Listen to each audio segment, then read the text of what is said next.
This is the Hidden Killers podcast with Tony Brueski. With licensed psychologist and guest John Delatorre. Where do we go from here? Richard Allen's attorneys stepping aside, likely not necessarily by choice, in the Delphi murder case. This is one that we've been watching very closely, and one where you look at the man just alone, take all the Odinistic ideas and claims that the original set of defense attorneys brought out.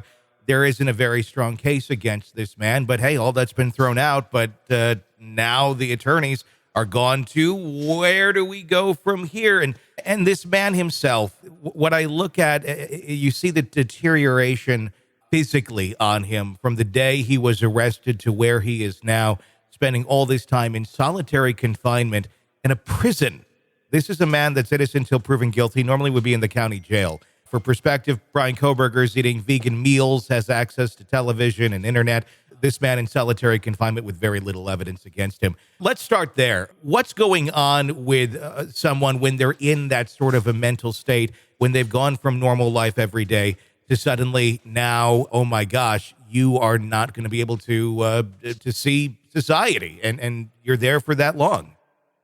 There is not a lot, but there's a considerable amount of research that suggests the psychological detriments of being in solitary confinement just at any point, whether it's pre-adjudication or post-adjudication. Solitary confinement can really break a person.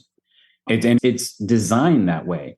And it can really establish symptoms that are associated with psychosis. Despite no previous mental illness history within the person, being in solitary confinement can break someone psychologically to the point where it looks like they're actually has schizophrenia. So that's number one. And then we have this idea that we don't punish people until they have been proven guilty in a court of law. And here we're already punishing him by putting him in that situation. But yes, there are some individuals who should be detained. And yes, clearly he should be detained because if the allegations are true, it's a very dangerous man, someone that we cannot have in society until we know that he's capable of being in society. So we have now someone who is being overly punished, who's not getting the sort of representation that he probably needs for such a high profile case such as this one. There's so many moving parts to this thing. There's a lot of noise, right? Especially with all this Odinism and stuff like that. There's a lot of noise when it comes to the trier of fact needing to find out what was true about what happened to these two girls. So we've got a lot of moving parts, and I'm not sure that he's getting what he would view as justice. Yeah, I 100% agree there. Let's talk about one of the things that many go to when they're looking at the guilt or innocence of Richard Allen, and that would be the confessions that he made to his wife and his mother. The former defense, I should say, claims that it was under duress. It was under pressure from some of the guards that had been wearing Odinistic patches, part of the whole Odinistic theory that has been at play here. But let's take Odinism out of it for a moment or two. Someone who, A, has been in that mental state, in the solitary confinement for all that time, the ways of things breaking down mentally for them. How easy is it, or how common is it for someone to make a false admission of guilt under some sort of duress, or just their mental state being exhausted? I wouldn't say it's common, but it does happen, right?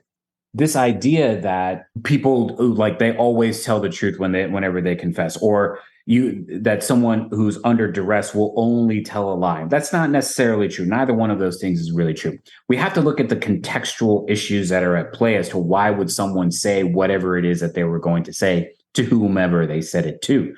So it is certainly possible that given everything that was going on, everything that he was seeing, every experience that he was having, including being, in a prison, if you've never been in a prison before, when those doors lock behind you and you're not getting out, I mean, that plays on you, right? That weighs on you. And so it's certainly possible that he could have believed himself to be in a position where the only escape that he can get is to tell this lie, this false confession, not recognizing that it's actually putting him in a place that he would be unable to get away from for the rest of his life.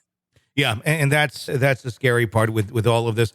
When we look ahead, I'm going to have you put on a totally different cap. I know you're not an attorney, but if you were representing or you had some sort of role in consulting with the new attorneys once they're assigned to Richard Allen, would you want them to continue going down this Odinistic route, or is it kind of a dead end and too fantastical for a jury to believe, almost pushing them more towards guilt than innocence? Does it hurt him more than it helps him? Yeah, I think the real problem is that no one's really heard of this until recently.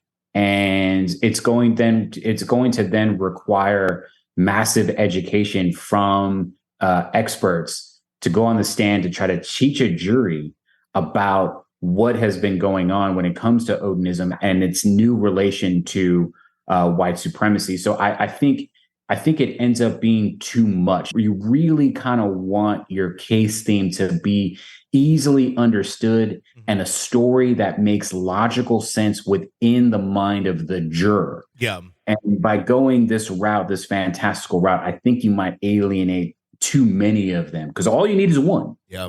All you need is one. And so I think it might be too much to go that route.